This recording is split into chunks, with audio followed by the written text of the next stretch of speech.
Hello mga ka-Rich Style Vlog, shoutout sa inyo at good morning. Panibagong araw na naman ang binigay sa atin ng Panginoong Diyos.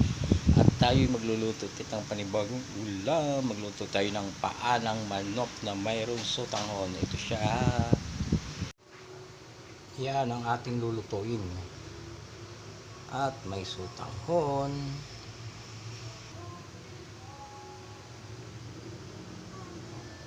Gisa na natin yung bawang at ang sibuyas.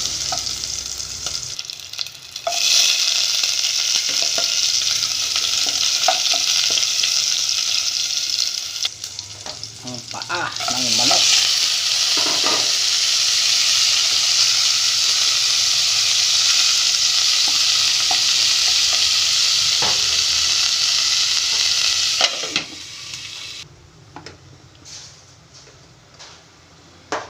Lagyan natin na kunting tubig pa para may sabaw ang ating sutanghon.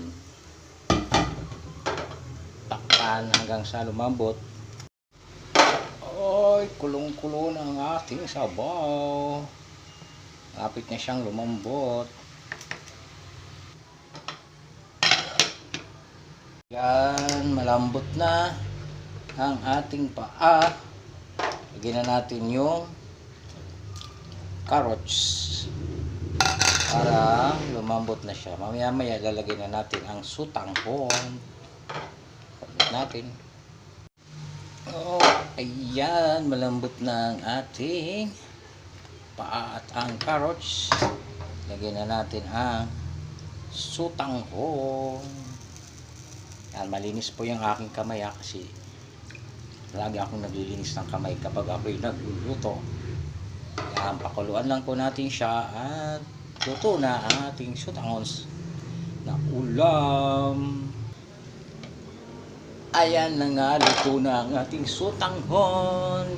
Thank you for watching, guys. Ingat kayo lagi, don't skip the ads. Malaking tulong na po yan sa akin, para sa akin. Patuloy na pagpapagamot sa nanay ko. Yan, sana po baka naman. Mita, bye bye. Thank you for watching.